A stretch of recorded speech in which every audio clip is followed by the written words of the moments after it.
பார்க்கும்போது 2004ல் ஒரு 4000 ரூபாய் சம்பளத்தில் தொடங்குற நீங்க இன்னைக்கு ஒரு மந்த்லி டர்ன் ஓவர்னா என்ன? அன்னைய வருமானம் வந்து 50,000 1 லட்ச ரூபா இருந்துச்சு. இன்னைக்கு ஒரு 4000 ரூபாய் சம்பளத்தில் தொடங்குற ஆளுக்கு ஒரு பிசினஸ்னு வரும்போது 25 லட்சம் ரூபாய் கடன் வருது. கடன் வந்துச்சு. என்னடா மேரேஜ் பண்ணி எல்லாரும் வீட்டில் இருப்பாங்க. நான் விருந்து 2 நாள் இங்கே வந்தேன். கடைசியில் ஒரு கட்டத்தில் என்னென்னா முடியலைங்கும்போது எங்கள் அப்பா என்ன பண்ணுறாரு, உன்னோட சொத்தை விற்று நீ அதை கடன் அடைச்சிரு. வித்துடுறீங்க. அது என்னாச்சு, ஒரு 6 மாதத்தில் எனக்கு தெரிய ஆரம்பிச்சிச்சு.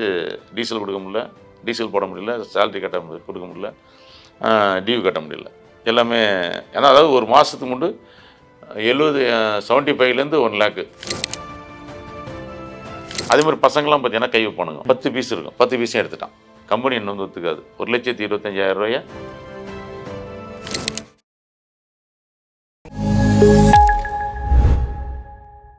சின்ன பிஸ்னஸாக இருந்தாலும் அதை சக்ஸஸ்ஃபுல்லாக பண்ணுற யாராக இருந்தாலும் பிஸ்னஸ் மேனாக ஆகணும்னு நினைக்கிறவங்களுக்கு ஒரு முன்னுதாரணம் தான் அப்படி என்ற நோக்கோடு நமது நாதசில் சந்தை மன்னர்கள் நிகழ்ச்சி தொடர்ந்து நடைபெற்று வருகிறது.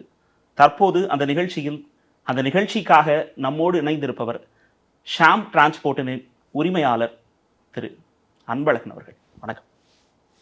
பிஸ்னஸ் அப்படின்ற விஷயம் அப்படின்னா பிஸ்னஸ்னாலே ரிஸ்க் அப்படின்ற ஒரு ஃபேக்டர் இருக்குது. நீங்கள் ஒரு பிஸ்னஸ் ஸ்டார்ட் பண்ணியிருக்கீங்க. நீங்கள் எப்படி ஸ்டார்ட் பண்ணீங்க? எங்கு தொடங்கி எங்கு முடியுன்ற மாதிரி என்னவா உள்ளே வரீங்க பிஸ்னஸ்க்குள்ளே? பிஸ்னஸ் தொடங்கணுன்ற எண்ணம் எப்படி வருது? ஃபஸ்ட்டு உள்ளே எப்படி வரீங்க? அங்கே சென்னைக்கு வந்து 1992 வந்தேன். வரும்போது ஒரு வேலைக்கு வரும், வேலைக்கு பார்க்கலாம், ஒரு இடத்துல வச்சு ஜாப் போகலான்னு தான் நான் வந்தது. போகும்போது 92ல் ராயப்பேட்டையில் பாலாஜி நகர்னு ஒரு இடம், சதீஷ் ட்ராவல்ஸ்னு ஒரு ட்ராவல்ஸில் ஒர்க் பண்ணேன். நைட்டு என்னவா அது ஆஃபீஸ் பாய் மாதிரி ஒர்க் பண்ணேன். ஆஃபீஸ் பாய் ஒர்க் பண்ணனாக்க அப்போ நான் படிக்க வந்தேன். படிக்க வந்தபோது ஒரு லெவல் படிக்கும்போது அந்த நேரத்தில் நம்மளுக்கு அதான் இந்த ஏஜ்னு சொல்லுவாங்கள்ல, அந்த ஏஜில் இருக்கும்போது அந்த படிக்கணும்னு தோணிச்சு வந்தேன். ஆனால் படிக்க தோணலை. அதனால் அது அப்படியே இருக்கும்போது அவர்கிட்ட அந்த வேலை பார்த்தேன். ஒரு 92லேருந்து ஒரு 4 வருஷம் வேலை பார்த்தேன். வெறும் 400 ரூபாய்க்கு தான். அப்போதைக்கு 92 ஆகும்போது பெரிய விஷயம். வேலை பார்த்துட்டு இருக்கும்போதே என் மச்சான் ஒருத்தர் வந்து அக்கா வீட்டுக்கார். அவர் என்னென்னா அந்த வெளிநாட்டு மோகம்லாம் இப்போயும் இருக்குது. வெளிநாட்டு மோகம்னா எங்கள் சைடில் இந்த தஞ்சாவூர் சைட்லாம் பார்த்தீங்கன்னாக்கா வெளிநாட்டு போகணும், சம்பாதிக்கணும் அப்படிங்கிற எண்ணத்துலேயே அவங்க வருவாங்க. போய் சம்பாதிச்சலாம் சம்பாதிச்சலாம். அப்படிங்கும்போது என் ஃப்ரெண்டு ஒருத்தர் பேசிகிட்டு இருக்கும்போது இது மாதிரி வெளிநாட்டு ஆனப்போ கேட்க நேரில் இருக்கிறான், கண்ணன் ஒருத்தன். அவன் சொல்லியிருக்கும்போது அந்த வார்த்தை நான் யதார்த்தமாக ஊரில் போகும்போது டீகளில் சொல்லியிருந்தேன். இன்னொரு மனுஷன் என்ன பண்ணிட்டான், அவன் மச்சானுக்கு தெரியும் அவன் ஆள் இருக்கான் அப்படின்னு. எனக்கு அந்தளவுக்கு ஃபுல்லாக தெரியாது. அவன் சொன்னதை வச்சு என்ன பண்ணுறாரு, என் மச்சான் உனக்கு தான் தெரியுமா அப்படின்ட்டு 10 பேரோட பாஸ்போர்ட்டை வாங்கிட்டு இங்கேயே சென்னைக்கு வந்துட்டார். எனக்கு தெரியாத, கேள்விப்பட்டிருக்கேன் அவ்வளோதான் அப்படின்னு. சரி வந்துட்டார் அப்படின்ட்டு அந்த மோட்டிவ்க்குள்ளே போகும்போது அவங்களும் அனுப்பலாம், மலேசியாவுக்கு ஆள் அனுப்பலான்ட்டு 85,000 ஒரு ஆளுக்கு. அப்படிங்கும்போது நான் 85,000 கொடுக்கல, 5,000 10,000 அட்வான்ஸ் கொடுத்தோம். ஒரு வருஷம் அப்படி இழுத்துருச்சு. இன்றைக்கி நாளைக்குன்ட்டு நம்ம என்னென்னா அது உள்ளே இறங்கிட்டோம். அது வெளியில் வரணுன்ட்டு நம்மளுக்கு ஒரு ஃபஸ்ட்டுன்ட்டு நான் என்ன பண்ணி என்னுடைய மோட்டிவ்லேயே ஆளுங்களுக்கெல்லாம் நான் தரேன். எனக்கு எங்கள் வீட்டில் கொஞ்சம் இது இருக்கிறதுக்கு நான் செஞ்சிடறேன் போகிறேன்ட்டு அங்கேருந்து உள்ளே எல்லாம் வாங்க ஆரம்பித்தேன். பைசாலாம் அவங்கள்ட்ட என் நம்பிக்கையில் கொடுத்துட்டாங்க. கிட்டத்தட்ட 8 lakhs. நான் வச்சிருந்து ஒரு 1.5 லட்ச ரூபா அப்படி சொன்னது எல்லாம் சேர்த்து ஒரு 10 lakhs இதில் செலவு. ஏன்னா மோஸ்ட்லி 6 மாதம் அவங்கள கூட வச்சுட்டு சாப்பாடு கொடுத்தேன். இன்றைக்கி ஒரு ஃப்ளைட்டு நாளைக்கு ஃப்ளைட்டு அப்படிங்கிற மாதிரி மோட்டிவ்லேயே போயிட்டு இருக்கும்போது ரொம்ப கிரிட்டிக்கல் பொசிஷனில் வந்துடுச்சு. கடைசியில் பார்த்தாக்கா ஒரு நாள் விசா வந்துடுச்சு, ஆளுங்களும் வந்துட்டானுங்க. இங்கே இது நம்ம ராதாகிருஷ்ணன் ரோட்டில் தான் இருக்குது அந்த இது மலேசியா எம்பசின்னு. உள்ளே போயிட்டு எல்லாம் என்ட்ரி போடும்போது 2 plate விசான்னு ஆயிடுச்சு. எல்லாம் வெளில இருக்கானுங்க. வெளில வரும்போது எனக்கு ஒன்றும் பண்ண முடியலை. எப்படி சொல்கிறதுனே தெரில அவங்கள்ட்ட. எவ்வளோ மனசு வந்துடுவாங்க. அவங்க சொன்னால் என்ன சொல்கிறதுன்னு. ஏன்னா வெளிநாடு போனால் செட்டில் ஆகிடலாம் அப்படிங்கிற எல்லாருமே அவங்க ஒய்ஃபோட தாலி இல்லை எல்லாத்தையும் விற்று தான் அவங்க கொடுப்பாங்க. அப்படிங்கிற மாதிரி அந்த பொசிஷனில் அந்த பைசா உள்ளே வந்துடுச்சு. எனக்கு ஒரு ஒன்றுமே சொல்ல முடியல. வெளில வந்துட்டு என்னடா சொல்கிறதுனே தெரியலன்னு. அப்புறம் ஏதோ அந்த நேரத்தில் மனசு வந்து நீ ஊருக்கு போங்க, அந்த இது வந்து ஏதோ சீல் சரியில்லையா, அது போயிட்டு மறுபடியும் ஒரு வாரம் கழிச்சு தான் வருமான்ட்டு சொல்லி அனுப்பிச்சிட்டு பிரச்சனைகள் அன்னைக்கு முடித்தேன். ஆனால் அதுக்கப்புறம் விஸ்வரூபம் எடுத்துருச்சு ஊரில். எப்படின்னு தெரிஞ்சிருமில்ல. தெரிஞ்சோடனே என் மச்சானு எனக்கு அவருக்கு சந்தோஷம் இல்லை. ஊரில் எல்லாம் அவங்கவுங்க எங்கள் வீட்டில் வந்து சண்டை எங்கள் அப்பா அம்மா என்னடானா இவன் வந்து அப்போ வந்து என் ஒய்ஃபை நான் லவ் பண்ணியிருந்தேன். 10 years லவ் பண்ணியிருந்தேன். அது வேண்டான்னு சொல்லியிருந்தாங்க. இதனால தான் பிரச்சனை அப்படி போயிட்டு அது ஒரு மாதிரி கொண்டு போயிடுவாங்க. பிரச்சனையில் இது ஒரு காரணமாக சொல்லிட்டாங்க. அப்படின்னு மேரேஜ் ஆயிடுச்சு. ஒரு 6 மாதம் தான் ஆகுது மேரேஜ் பண்ணி. அப்போ என்னடா நான் மேரேஜ் பண்ணி எல்லோரும் வீட்டில் இருப்பாங்க. நான் விருந்து 2 நாள் இங்கே வந்தேன்.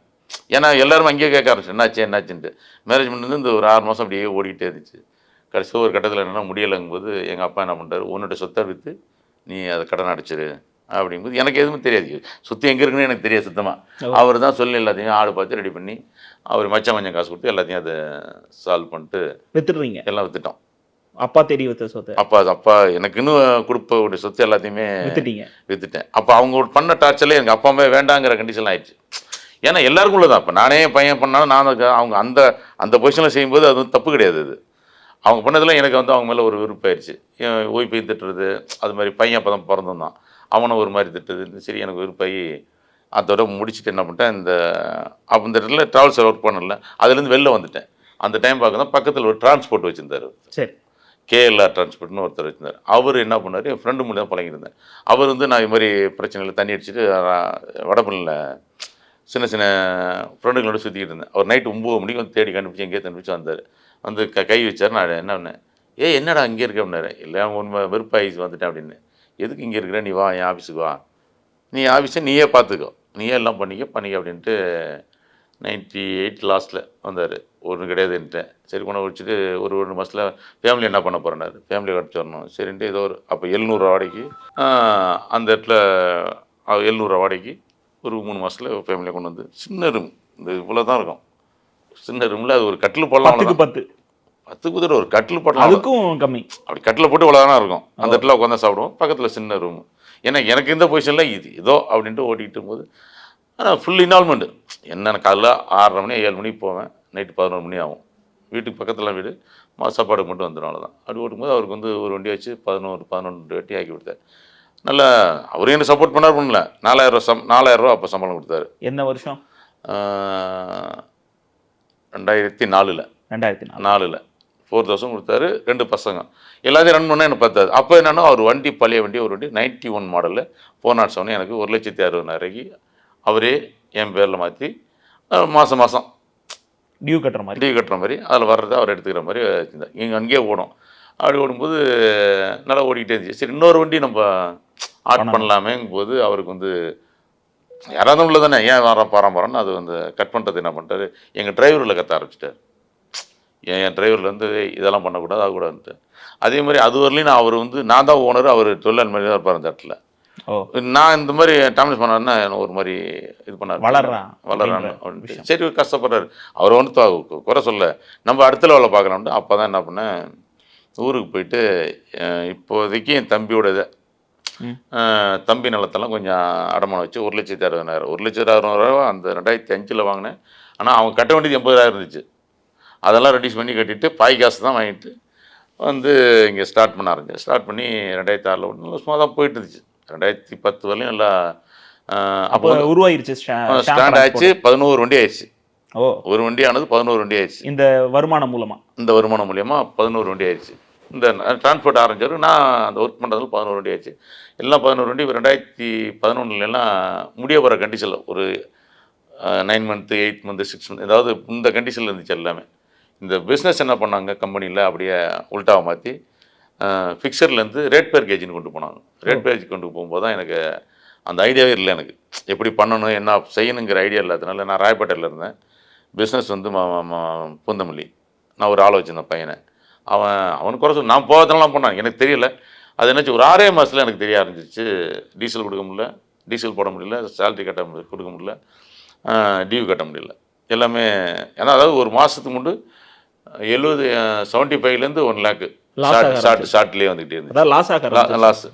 அது வர வருமானத்துக்கு மேலே லாஸ் ஆனால் என்ன ஆகும், ஒரு 6 மாதத்தில் தெரிஞ்சிருக்கும்ல. அது மாதிரி கண்டிஷனில் பிரச்சனை ஓவர் ஆயிடுச்சு. இது என்னடா இந்த பொசிஷனில் போகுது அப்படின்னு அவங்க வந்து ப்ரெஷர் கான் பண்ணிட்டாங்க. பேங்க்காரெல்லாம் சொல்ல மாட்டோம் தான் ஃபுல்லாக போட்டிருந்தது. அசிங்கப்படுத்துகிற ஒன்று. அப்புறம் அசிங்கத்தை தாங்கிட்ட முடியாமல் சரி இந்த மேட்ரு திரும்ப முடிச்சுக்கணும், அவங்கள முடிக்கலாம்ட்டு ஒரு 6-7 வண்டியை சேல் பண்ணி இதை முடிச்சுக்குவோம் அப்படின்ட்டு எல்லாமே என்ன ரேட்டு கேட்குறாங்களோ அந்த ரேட்டுக்கு விற்றேன். வேறு வழி கிடையாது. நம்ம ஈடு கட்டணுங்கிறது நம்ம கட் பண்ண முடியாது. நம்ம 2 லட்ச ரூபா பார்த்தோன்னா 1.5 லட்ச ரூபா 1.5 லட்ச ரூபா போகும். நேர்களுக்கு புரியணுன்றதுக்காக கேட்குறேன். ஷாம் டிரான்ஸ்போர்ட் இதில் வந்து டிரான்ஸ்போர்ட் மாற்றுறது என்ன மாற்றினீங்க, என்ன மாதிரியான விஷயங்கள் அங்கே நடந்துட்டு இருந்துச்சு? டிரான்ஸ்போர்ட்டில் என்ன பண்ணிட்டு இருந்தீங்க? ஷார்ட்போர்ட்டில் நான் கொரியர் ஃபீல்டு இருக்குது பார்த்தீங்களா, கொரியர் ஃபீல்டு. அதாவது இப்போதைக்கு நான் பண்ணுறது சேஃப் எக்ஸ்பிரஸ். அப்போ நான் போட்டு ஸ்பாட்டான். அதெல்லாம் ஆக்சுவலாக இப்போ நீ கொரியர் எப்படின்னா மீன்ஸ் உங்களுக்கு தெரியும்னாக்கா, இப்போ இந்த பொருளாக இருக்குது பார்த்தீங்களா, இது ஒரு இடத்துல மேனுஃபேக்சர் பண்ணுவாங்க. ஆமாம். எங்கள் இது குஜராத் பண்ணுறான்னு வச்சுங்களேன். ம். இது மாதிரி எல்லா பொருளுமே அங்கே அந்த மேனுஃபேக்சர் பண்ணுற இடத்துல அங்கே எங்கள் கம்பெனி இருக்கும், இதே கம்பெனி அங்கேயே இருக்கும். அதை என்ன பண்ணுவாங்க, அவங்க வந்து இந்த பர்டிகுலர் சோனின்னு இருக்குது பார்த்தீங்களா, இந்த சோனி வந்து டிஸ்ட்ரிபியூட் நிறைய வச்சுருப்பாங்க. ஆமாம். இவங்க ஆர்டர் கொடுப்பாங்க, இங்கேருந்து ஆர்டர் கொடுத்துருவீங்க சோனிங்கிற கம்பெனிக்கு, எனக்கு இந்த இடத்துல ஒன்று இந்தியாவில் எல்லாம் கட்டுருவாங்க. அப்போ என்ன பண்ணுவாங்க, எங்கள் கம்பெனி போய் அந்த இடத்துல உட்காந்து புக் பண்ணுவாங்க, எல்லா ஏரியாவுக்கும் புக் பண்ணுவாங்க, எல்லா ஏரியாவுக்கும் போகுது. ஏன்னா எங்களுக்கு வந்து 24 hours ரவுண்ட் த கிளாக்கு. ஒரு வண்டி போணுச்சுன்னா குஜராத்லேருந்து சென்னைக்குனா ஒரு வண்டி போகும், பெங்களூருக்குனா ஒரு வண்டி போகும், ஹைதராபாத்னா ஒரு வண்டி போகும், all over India. All over India. அந்த மெட்டீரியல் வந்து எங்களுக்கு வந்து சேரும் சென்னைக்கு வரும். அந்த ஏரியா குறிப்பிட்ட பின்கோடுக்குன்னு தனியாக பிரித்து வந்துடும். அதை வந்து நாங்கள் என்ன பண்ணோம், அந்த பின்கோட்லேருந்து வர மெட்டீரியல் நாங்கள் கொண்டு அவங்களுக்கு வந்து, அதாவது ஆஃபீஸ் ஹெட் ஆஃபீஸ் பெரியபாளையம். ஆமாம், பெரியபாளையம் இது வானகரம், வானகரம் இதோட பிரான்ச்சு அது. Okay okay. இப்போ வந்து டெவலப் ஆக அவங்க பிரிச்சுக்கிட்டே போகிறாங்க. ஸ்டார்டிங்கில் அவங்க பண்ணது வானகரம் தான் அவங்க பிரான்ச்சு.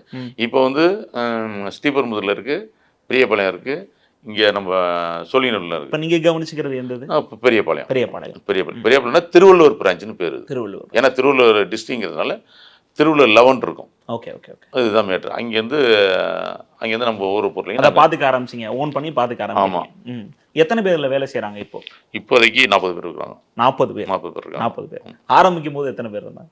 நான் ஆரம்பிக்கும் போது 5 பேர் இருந்தாங்க. 5 பேர் இருந்தாங்க. அந்த 5 பேர் யாரு? 5 பேரில் இப்போ இருந்தவங்க யாரும் இல்லை இப்போ. ஏன்னா அந்த இடத்துல செட்டில் ஆக என்ன பண்ணுறாங்க, எல்லாம் வெளில போயிட்டாங்க. அந்த சரி வராது அப்படின்னு. ஆமாம், சேலரி கொடுக்க முடியாது, அவங்களுக்கான கஷ்டத்துக்கு நம்ம பகிர்ந்து முடியும். இப்போ வந்து எல்லாருக்குமே அவங்களுக்கு என்ன இருந்தாலும் நான் தான் பார்த்துக்கிறேன். அதனால் இப்போ உனக்கு யாருமே வெளில போகிற கண்டிஷனில் கிடையாது. எதுவாக இருந்தாலும் சொன்னால் 5ஆம் தேதி தானே சம்பளம் போட்டுருவேன். ஒரு வெளியிலேருந்து வந்து 10 பேர் தங்கியிருக்காங்க, அதுக்குன்னு ஒரு ரூமு, ஒரு வீடு எடுத்து அதில் ஒரு ஆள் குக்கு வச்சு சமைச்சு அவங்களுக்கு போட்டுட்ருக்காங்க 10 பேர். ஏன்னா 24 hours ஒர்க்குங்கும் போது அவங்க தான் இருந்தவங்க. அதே மாதிரி லோக்கல் ஆள் பெரியபாளையத்துலேருந்து அவங்க ஒரு 30 பேர்கிட்ட இருக்காங்க. இது மாதிரி மொத்தத்துக்கு 35-40 பேர் ஒர்க் பண்ணிகிட்டு இருக்காங்க. இப்போ நீங்கள் சொன்ன ஸ்ட்ரகிள்ஸ் இருக்குல்ல, ஒரு 6-7 லாரி விற்க வேண்டிய கட்டாயம் வந்தது, ஏன்னா ஒரு கடன் இருந்தது. ஆமாம். அதை எப்படி ஓவர் கம் பண்ணீங்க? அந்த எனக்கு 25 lakhs இருந்துச்சு அப்போ. 2011 வந்து 25 lakhs. 25 lakhs வந்து மெயின் வந்து ஒரு 12 lakhs பாதிக்கு. இதெல்லாம் வந்து மேனேஜ் பண்ணக்கூடியது. 4000 ரூபாய் சம்பளத்தில் தொடங்குற ஆளுக்கு ஒரு பிஸ்னஸ்ன்னு வரும்போது 25 லட்சம் ரூபாய் கடன் வருது. கடன் வந்துச்சு. அது நம்ம என்னன்னா எல்லாமே பிஸ்னஸ், டிரான்ஸ்போர்ட் பிஸ்னஸ் பொறுத்தவரை யாரும் கையிலேருந்து பணம் கிடையாது. எல்லாமே ஃபைனான்ஸ்காரங்க.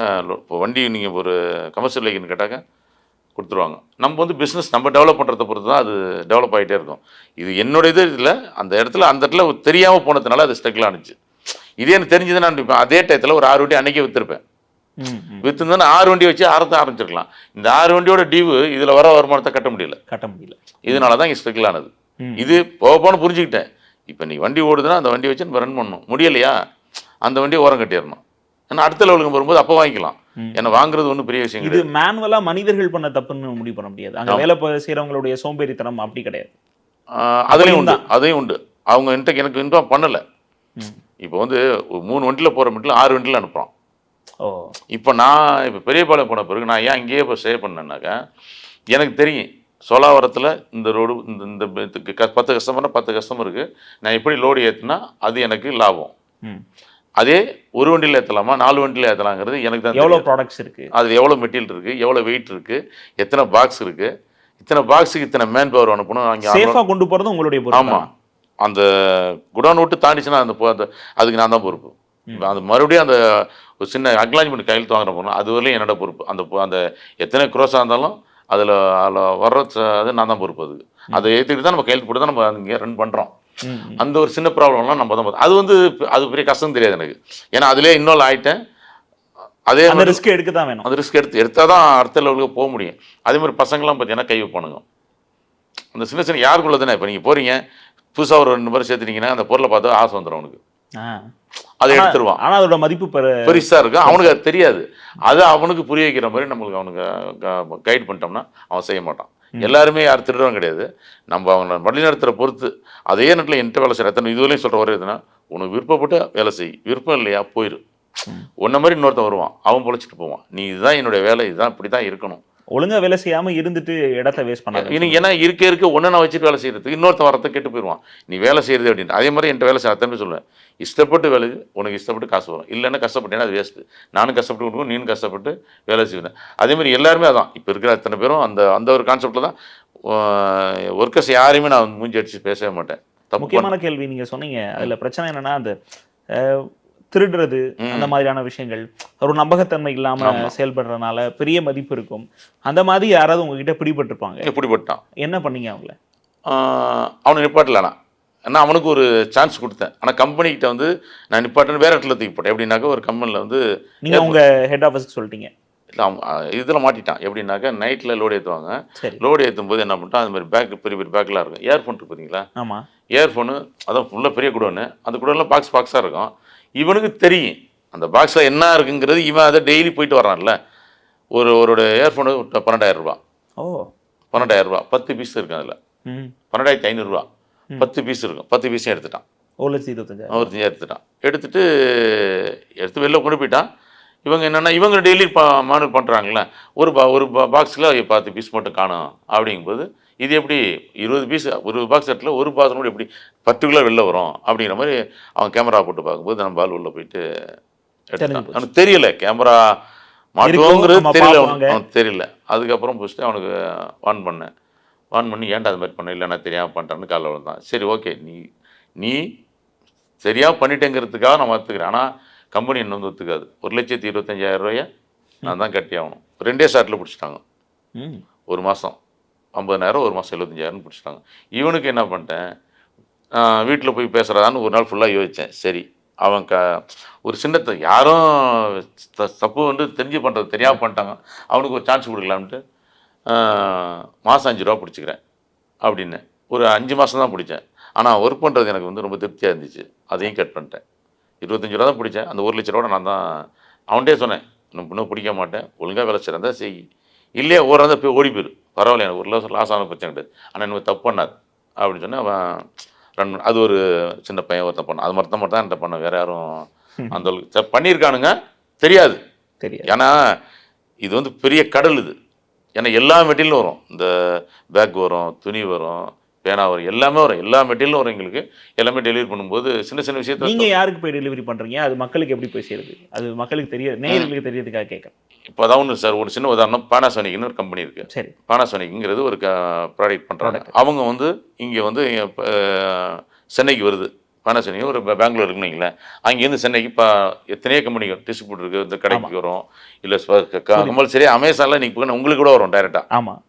அப்போ எந்த புக் பண்ணுறாங்களோ அவங்களுக்கு நாங்கள் போய் டைரெக்டாக டெலிவரி பண்ணிடுவோம். டோர் டு டோர் மாதிரி தான். அங்கேயும் டோர் பண்ண எடுத்துகிட்டு வருவோம். எங்கள் ஆளுங்க எங்கள் மாதிரி ஆளுங்க அங்கேருந்து எடுப்பானுங்க. கம்பெனியில் மொத்தமாக எடுப்பானுங்க. இங்கே வந்து பிரித்து கொடுப்போம். யாருக்கு பர்டிகுலர் உங்கள் நேமில் வரும், அவர் நேமில் வரும், கம்பெனி நேமில் வரும், ஒரு பேங்க்கு வரும், ஒரு ஹோட்டலுக்கு வரும். எல்லாமே மெட்டீரியலுங்கிறது எல்லாருக்குமே வரும். அந்த மாதிரி மட்டும் எல்லாருக்கும் டெலிவரி பண்ணுவோம். நீங்கள் ஒன் ஆஃப் த வெண்டார்னு சொல்லலாமா? ஒன் வெண்டர், அவ்வளோதான். வெண்டர். இப்போது அந்த ஸ்ட்ரகிள் சொன்னீங்க, லாரி விற்க வேண்டியது இருந்துச்சு, அதுக்கப்புறம் அந்த ஓவர் கம் பண்ண ஒரு விஷயம் இருக்குல்ல, அப்படி வரும்போது ஒரு விஷயம் நம்ம இழந்துட்டோம், திருப்பி கம்பெனி ஓடுது. இந்த டைமில் வந்து நான் பண்ண இந்த செயல்னால ஒரு க்ரோத் கிடச்சிது, அதை என் கண் கூட பார்க்க முடிஞ்சுன்னா நீங்கள் என்ன சொல்வீங்க? இந்த கம்பெனி வந்து நான் இப்போ பார்க்குற கம்பெனி கொரியருக்கும் இது முன்னாடி கொரியருக்கும் நிறைய வித்தியாசம். அவங்க எப்படின்னாக்கா ஒரு மேனேஜரோட கண்ட்ரோலில் இருக்கும். இப்போ நான் பார்க்குறது one of the one man show. இல்லை இந்த கம்பெனி மெயின் கம்பெனியே இப்போ எப்படின்னாக்கா எங்கள் கம்பெனி வந்து இப்போ நான் சில கம்பெனிலாம் 10 வண்டி வச்சுருக்கீங்களே, 10 வண்டிக்கான ஒரு இதை அவங்க கொடுக்க மாட்டாங்க. ஆனால் நான் இப்போ பார்க்குற கம்பெனியில் 10 வண்டிக்கான ஒருத்து என்னமோ அதை கொடுத்துருவாங்க. அதை ஃபுல்லாக கொடுக்க மாட்டாங்க. இப்போ அந்த 10 வண்டிக்குன்னா ஒரு 1,00,000 வச்சுங்களேன், 1,00,000 90,000 வரும் உங்களுக்கு. அதாவது என்ன கை கடிக்கிற மாதிரி தான் வரும். ஆனால் அதுக்கு அந்த இதை தான் நான் என்ன பண்ண ஐடியா பண்ணேன், சரி இந்த வேலை இருக்கும்போது நம்ம எப்படி பண்ணால் சம்பாதிக்கலாம் அப்படின்ட்டு உள்ளே இறங்கி காலையில் நான் 2 மணிக்கு போவேன். மார்னிங் 2 மணிக்கு விடியகாலையில் 2 மணிக்கு போவேன். மண்டே 2 மணிக்கு போவேன். பாக்கி நாள்லாம் ஒரு 4 o'clock தான். ஏன்னா மண்டேங்கும்போது சாட்டர்டே லோடெல்லாம் ஃபுல்லாக வந்து இறங்கிருக்கும். அதை பண்ணுறதுக்காக 2 மணிக்கு போவேன். 4 மணிக்கு போயிட்டு எல்லாத்தையும் அதான் சொன்னேன், உங்களுக்கு ஒரு நாளைக்கு 208 கஸ்டமர் பார்க்கணும். எனக்கு கொடுக்குற அந்த ஒரு பின்கோடை பொறுத்த வரலைங்க 250லேருந்து 150 கஸ்டமர் வருவாங்க. அந்த கஸ்டமர் வைஸாக நான் பில்லை பிரித்து செக்ரிகேட் பண்ணி ஒவ்வொரு வண்டிக்கும் ஏற்றி எல்லாத்தையும் ரெடி பண்ணி 8:30 மணிக்கெல்லாம் முடிச்சிடுவேன். 8:30 மணிக்கு முடிச்சுட்டு ஆளுங்க வருவாங்க. அவங்களே எல்லாத்தையும் பில்லு எல்லாம் சொல்லி இதெல்லாம் பண்ணிட்டு வாங்கடாங்கும்போது ஆட்டோமேட்டிக்காக பண்ணுவாங்க. இதை தான் சொல்கிறேன்ல, இந்த 10 வண்டிக்கான அந்த லோடையும் ஃபேக்டரியும் கொடுத்துருவேன். 10 வண்டிக்கு இல்லையா, இல்லை 9 வண்டி ஆகலான்னு 9 வண்டி ஆகிடும். ஒரு வண்டியை ஏன்னா டீசல் மிச்சம், அது மேன் பவர் மிச்சம், எல்லாமே நம்மளுக்கு சேவ் ஆயிரும். நான் எல்லா வண்டியும் அனுப்புறது பெரிய விஷயம் கிடையாது. அதே மாதிரி எல்லா வண்டியும் போகிற வண்டி எல்லாமே டெலிவரி ஆகணும். டெலிவரி ஆனால் தான் காசு நம்மளுக்கு. டெலிவரி ஆகலைன்னா காசு கொடுக்க மாட்டாங்க. இந்த ஒரு கான்செப்ட் புரிஞ்சுட்டு, அதாவது ஒர்க் பண்ணுறது என்னென்னா, ஏனோ தானே ஒர்க் பண்ணால் எந்த ஃபீல்டாக தான் சம்பாதிக்க முடியாதுங்க. நம்ம இறங்கி நம்ம கண் முன்னே நடந்தால் தான் நடக்கும். நீங்கள் என்ன தான் மேன் பவர் வச்சு நம்ம வேலை செஞ்சாலும் அவங்க நம்ம அளவுக்கு வேலை செய்ய மாட்டாங்க. இப்போ நான் காலைல, ஆனால் இப்போதைக்கு இப்போ 1 இயராக வந்து நான் போயிட்டுருக்கேன். ஆனால் நான் அது ஃபஸ்ட்டு பிரிச்சுருவேன். முன்னாடி நானே இறங்கி வேலை செய்வேன். இப்போ ஒரு 3 பேரை வச்சு அவங்கள அந்த வேலை செய்யலான்ட்டு கடைசியாக வரும்போது என்னென்ன வேலை பார்த்துட்டு அவங்க எல்லாம் கேட்டுட்டு பார்த்துட்டு அதே என்னோட கண் பார்வையில் பார்த்துட்டு வந்துடும். அவ்வளோதான். அப்போ அந்த அளவு ஓடிட்டு இருக்கு. அவ்வளோதான். பிஸ்னஸில் ஒரு முக்கியமான கேள்வி என்னென்னா, இப்போ ஒரு 45 பேர் முதல்ல உங்களுக்கு கீழே ஒர்க் பண்ணுறாங்க, உங்கள் ஆஃபீஸில் ஒர்க் பண்ணுறாங்க அப்படிங்கும்போது அவங்க உங்களை நம்பணும், நீங்கள் அவங்கள நம்பணும். இந்த ப்ராசஸை உண்டாக்குறது எப்படி? ஏன்னா ஒரு பிஸ்னஸ் மேனாக ஒரு தொடங்கணும்னு நினைக்கிறவங்களுக்கு அதான் முக்கியம். ஃபஸ்ட்டு சொல்கிறது என்னன்னா, அவங்களுக்கு நம்மளோட ஆள் கிடையாது. நான் வந்து இப்போ இருக்கிறேன்னா எனக்கு 10 பேர் இருக்காங்க. 10 பேர் இருக்காங்க. நான் ஒரு பிஸ்னஸ் பண்ணுறேங்கும் போது ஒரு ஃபைனான்சர் இருப்பான், ஒரு சொந்தக்காரங்க இருப்பாங்க, இல்லை ஃப்ரெண்டு இருப்பாங்க. இவங்கெல்லாம் வச்சு தான் நான் ஒரு பிஸ்னஸ் ஆரம்பிக்க முடியும். நான் தனி மனுஷனாக ஆரம்பிக்க முடியாது. யாராச்சும் 2 பேர் ஹெல்ப் பண்ண போக தான் நான் பிஸ்னஸ் ஆரம்பிக்க முடியும். இல்லை நான் போய் ஹெல்ப் பண்ணுறேன்னா ஏதோ ஒரு விஷயத்தில் எனக்கு ஹெல்ப் பண்ணால் தான். அதே மாதிரி விஜய்னு ஒரு பையன் பிரச்சனை இல்லை, அம்மா அவன் மட்டும்தான். ரொம்ப காலையில் நான் என்னோட வந்துடுவான். ரொம்ப கஷ்டப்படுறான்ட்டு ஒரு 5 லட்ச ரூபா கேட்டான். 5 லட்சம் கேட்டது எனக்கு கேட்கலன்ட்டு என்னோட சேட்டுக்கிட்ட போய், அவன் இடம் இருக்குது சார், அவன் ஒரே வாரம் சொன்னார் சேட்டு, உங்களுக்கு வேலை உங்கள் ஒர்க் பண்ணுறவங்கள்ட்ட நீங்கள் 20 ரூபாயோ 10 ரூபாயோ 50 ரூபா கொடுத்துட்டு இப்போ விட்டுருங்க, நீங்கள் ஜாமீன் எடுத்து அவனுக்கு செய்யணும்னு நினைக்காதீங்க அப்படின்னு. ஏன் சார்ண்ணே? இல்லை உங்களுக்கு இப்போ தான் வளர்றீங்க, இந்த வளர்த்தி வந்து எனக்கு எடுத்துக்காதீங்க அப்படின்ட்டு அவர்கிட்ட இவன்ட்ட சொல்லிட்டோம்னு 2 லட்ச ரூபா கொடுத்தேன். 2 லட்சம் கொடுத்து அவனால் அடைக்க முடியல. ஏன்னா அதுக்கு மேலே அவன் கடை வச்சுருக்கான்.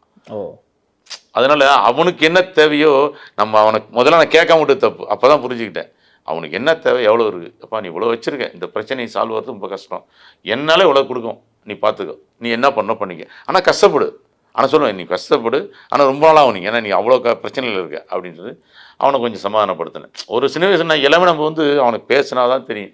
பேசாமல் அவன் கிடக்கிறான்ட்டு ஒதுக்கி போகிறது முட்டாள்தனமான வேலை. அவங்ககிட்ட பேசணும் கண்டிப்பாக. அவங்கள்ட்ட பேசிட்டு அவங்க என்ன முடிஞ்சால் செய்யணும், முடியலைன்னா அவனுக்கு ஐடியா கொடுக்கலாம். இந்த கேள்வி கேட்கணும். பிஸ்னஸ் அப்படின்னா கஸ்டமர் சாட்டிஸ்ஃபிகேஷன் அதான் முக்கியம். ஆமாம், ஒரு பிஸ்னஸ் கஸ்டமர் சாட்டிஸ்ஃபிகேஷன் தான் முக்கியம். அப்படி பார்க்கும்போது நீங்கள் நெகிழ்வா கஸ்டமர் யாராவது உங்ககிட்ட சொன்ன விஷயம் என்னது ஞாபகம் இருக்கா? இருக்குது, நிறைய கஸ்டமர். ரோக்கா பார்த்துட்டு 100 கஸ்டமர் சொல்லாவட்டில் இருக்காங்க. நம்ம இந்த இதெல்லாம் வந்து பார்த்தீங்களா, ஹேண்டில்லாம் பார்த்தீங்களா, ரோக்கா பாத்ரூம் ஐட்டம்லாம், அந்த பாத்ரூம் ஐட்டம்லாம் எனக்கு டெய்லி ஒரு வண்டி வந்துக்கிட்டே இருக்கும்.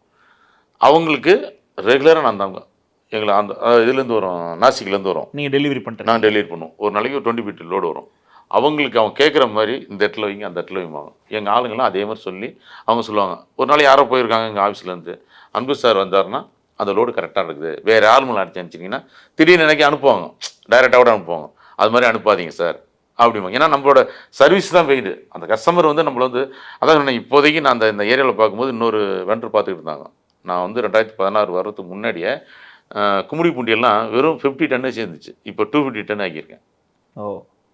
வெறும் 50 டன்னு தான் அவர் ஓட்டிகிட்டு இருந்தார். கஸ்டமர் போகிற இடத்துல எல்லாத்தையும் கஸ்டமரு, நீ யார் சார் இப்போ தான் வந்திருக்காங்க அவங்க சொல்ல போகிற. நான் ஒரு வாட்டி போவேன். இதுக்கு முன்னாடி ஒரு பாய் ஒருத்தவரை பார்த்தார், எதுக்கு எடுத்தாலும் கோவப்படாது சார், எதுக்கு எடுத்தாலும் செய்ய மாட்டார், இதை செய்ய முடியாது, அதை செய்ய முடியாது, ஆனால் நீங்கள் எதை சொன்னாலும் பொறுமையாக வந்து கேட்டு பண்ணிட்டு போகிறீங்க, ரொம்ப பிடிச்சி போயிருக்கு அப்படின்ட்டு. அவங்க என்ன பண்ணுறாங்க, அவங்களோட மெட்டீரியல் மறுபடியும் ஒரு பொருள் கொடுக்குறவங்க 10 பொருள் கொடுக்க ஆரம்பிச்சிட்டாங்க. இந்த கொரியரில் போடுங்க, இந்த கொரியரில் போட்டாக்க இவரோட சர்வீஸ் எனக்கு நல்லா இருக்குது அப்படின்ட்டு. கஸ்டமரை நம்ம எவ்வளோ கோல் பிடிக்கணும் நம்ம பிஸ்னஸ் ஆகும். அதான் என்ன, நான் போகும்போது ஒரு 400 டன்னு, இப்போ 1200 டன் பண்ணிட்டு இருக்கேன். இப்போ பெரியபாளையத்தில் இருக்கு, தொடர்ந்து பண்றீங்க. எங்கெல்லாம் போகுது சார் டெலிவரிக்கு? என் ஏரியா வந்து பெரியபாளையத்துலேருந்து ஆரம்பாக்கம், கும்மிடிப்பூண்டி லாஸ்ட்டு, இந்த சரி திருத்தணி, இந்த சரி திருவள்ளூர், இந்த லாஸ்ட்டு நம்ம புழல், இந்த சைடு மீஞ்சூர், இந்த 33 பின்கோடு. 33 பின்கோடு. 33 பின்கோடில் எந்த பொருள் வந்தாலும் பண்ணணும், அவ்வளோதான். அது வீட்டு ஹவுஸ் ஹோல்டு வரும். சப்போஸ் ஒரு இதான் எல்லா ஐட்டமும் இந்த மாவட்டத்திலும் கிடையாது சார், எல்லா ஐட்டமும் வரும். கஸ்டமருக்கும் வரும், கம்பெனிக்கும் வரும், எல்லாருக்கும் வரும். இண்டிவிஜுவல் கஸ்டமர் அண்ட் கம்பெனி ரெண்டுக்குமே வரும்.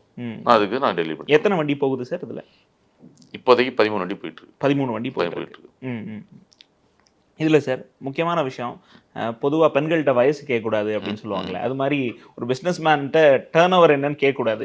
பட் நான் முக்கியமாக இதை ஏன் கேட்கணும்னா, இந்த சந்தை மன்னர்கள் நிகழ்ச்சியில் வந்து ஒரு பிஸ்னஸ் பண்ணணும்னு ஆசையாக இருக்க ஒருத்தருக்கு வந்து நீங்கள் உதாரணம். அப்படி பார்க்கும்போது 2004 ஒரு 4000 ரூபாய் சம்பளத்தில் தொடங்குற நீங்கள் இன்றைக்கி ஒரு 45 ஊழியர்களை வச்சு வேலை வாங்கிட்டு இருக்கீங்க. எப்படி வேலை பண்ணுறேன் அப்படின்றதெல்லாம் சொன்னீங்க.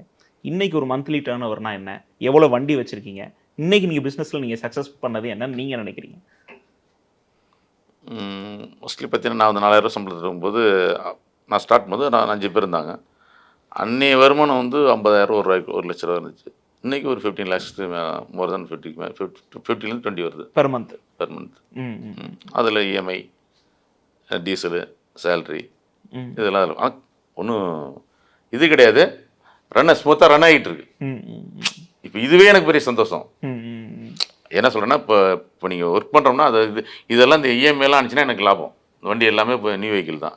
நியூ வெஹிக்கிள் முடிஞ்சு 4 வருஷம் முடிஞ்சுன்னா என்னோட ப்ராப்பர்ட்டி தான். ஆனால் எல்லாமே இஎம்ஐ போயிட்டுருக்கு. இஎம்ஐ போகிறதுனால அது ஸ்மூத்தாக போகிறதுனால தெரியல ஒன்றும் பிரச்சனை. இதில் இந்த இடத்துல நான் சக்ஸஸ் பண்ணிட்டேன் அப்படின்னு நீங்களே எங்கேயாவது உணர்ந்தீங்களா? இந்த விஷயம் எனக்கு ரொம்ப நெகிழ்வாக எனக்கே பட்டுச்சு, பரவாயில்ல நம்ம ஜெயிச்சிட்டோம் மாறா அப்படின்ற மாதிரி ஏதாவது? 10 வண்டிக்கு மேலே போகும்போது என்னால் சந்தோஷமாக இருந்துச்சு. என்றைக்குமே எங்கள் ப்ரொஃபஸர் ஒருத்தர் சொன்னார், 10 ரூபா சம்பாதிக்கிறது கஷ்டம். நான் காலேஜ் படிக்கும்போது 10 ரூபா சம்பாதிக்கிறது கஷ்டம். 11 ரூபா ஆகிட்டீங்களே, 11 ரூபா ஆகும்போது உங்களுக்கு வந்து நீ 10 வண்டி 10 ரூபா சம்பாதிக்கிறது எவ்வளோ நாள் எடுத்துக்கிட்டீங்களோ, அந்த 11லேருந்து 20 போகிறதுக்கு காலு தான் ஆகும். இதில் வந்து 100% போது அது 25% தான் ஆகும் அப்படின்னு சொன்ன தாரக மந்திரம் தான் எனக்கு 10 வண்டி தாண்டும் போது எனக்கே ஒரு திருப்தி ஆயிடுச்சு. ஆனால் இந்த டிரான்ஸ்போர்ட்டில் இந்த வேலையில் குதிக்கும் போது எதை இலக்கா வச்சுக்கிட்டீங்க? இத்தனை வண்டி வச்சுருக்கணும் அப்படின்னு ஏதாவது இலக்கோட ஆரம்பிச்சிங்களா? நம்ம 10 வண்டி வச்சுருக்கணும், 10 வண்டிக்கு மேலே போகணும்னு நினச்சேன். அதாவது இல்லை என்னன்னா, 10 வண்டிக்கு மேலே போனால் தான் சார் லாபமே பார்க்க முடியும். ஒரு வண்டிக்கு காம்படிஷன் உலகுது. ஒரு வண்டிக்கு மிஞ்சி போனால் 5,000 நிற்கிறது பெரிய விஷயம். எல்லாம் போக 5,000 நிற்குது. அப்போ 10 வண்டி ஆச்சுன்னா ஆகும் 50,000 ரூபா. இவ்வளோதான் இல்லைங்க. நம்ம ஒரு இடத்துல வேலை பார்த்தா கூட 50,000 சம்பாரிச்சு போயிடலாம். ஆனால் அந்த 50,000 எவ்வளோ கஷ்டப்படுங்கிறது அதில் இருந்து தான் தெரியும். எல்லாமே எஃப்சி, இன்சூரன்ஸு, அது சோன்ஸு போயிட்டே இருக்கும். அதனால் அதை சொல்ல முடியாது. அதான் நம்ம பிஸ்னஸுக்கும் போது ஒரு குறிப்பிட்ட லெவலுக்கு மேலே போகும்போது தான் லாபத்தை பார்க்க முடியும். சின்ன இப்படி வச்சுருந்தோம்னா பார்க்கவே முடியாது. அந்த ரிஸ்க் தான் அது. ஏன் சொன்னேன், 10 வண்டிக்குள்ளே இருந்தாலும் என்ன இருந்தாலும் லாபம் பார்க்க முடியாது. அதுக்கு மேலே போகும்போது தான் நம்ம ரொட்டேஷன் பண்ணுறதுக்கோ எல்லாம் பண்ணுறதுக்கோ ஈஸியாக இருக்குது. நம்மளை 10 பேர் மதிக்கவும் ஆரம்பிப்போம். அந்த கண்ட்ரோலாக போயிட்டுருக்கு. ஏன்னா 10 வண்டி கண்ட்ரோல் பண்ணாலே நீ ஜெயிச்சுன்னு அர்த்தம். டிஎம்ஐயோ சேலரியோ எல்லாமே கொடுக்க ஆரம்பிச்சிட்டேன்னா உனக்கு அதில் வந்து ப்ராஃபிட் வரதுனால பண்ண முடியுமா? பண்ண முடியாது. அதான் வேற ஒன்றும் கிடையாது. நிறைய தொழிலதிபர்கள், தொழில் முனைவோர்கள், பெரிய பெரிய கம்பெனிஸ் வச்சுக்கிறவங்க எல்லாருக்குமே கொரோனான்ற காலகட்டம் ஒரு கொடிய காலகட்டமாக இருந்தது. பெரிய பிரச்சனையாக இருந்தது. நிறைய நேர்காணல்களில் பார்த்துருக்கோம். குறிப்பாக அடையார் ஆனந்த பவன் அவர் கூட சொல்லியிருந்தாரு, என்னால் எதுவுமே பண்ண முடியல, நான் லோன் வாங்கியோ இங்கேயோ கடன் வாங்கி தான் பண்ணேன், அதுக்கப்புறம் தான் நான் பிஸ்னஸ் எனக்கு ஒரு மாதிரி இதாச்சு அப்படின்னு. அது மாதிரி உங்களுக்கு இடையில எந்த கொரோனா சமயம் தான் ஒரு பிரச்சனையாக இருந்ததா, இல்லை வேறு ஏதாவது ஸ்ட்ரகிள்ஸ்? இல்லை, கொரோனா கூட எனக்கு கம்பெனி சப்போர்ட் பண்ணாங்க. கம்பெனி வந்து 50% கொடுத்தாங்க. அதை வந்து நான் இன்னும் மறக்க மாட்டேன். எல்லா கம்பெனிலையும் கொடுக்கல, இந்த கம்பெனியில் வந்து 1 மாதம் ஃபுல்லாக லீவ் விட்டேன் எல்லாருக்கும். எல்லாம் கொடுத்து 50% எனக்கு போட்டாங்க. நாங்களும் அவங்கள்ட்ட, எப்பா நீங்கள் வந்து வீட்டில் இருக்கிறீங்க, இந்த சேஃப் எக்ஸ்பிரஸ் அது மெயின் மறக்க முடியாது.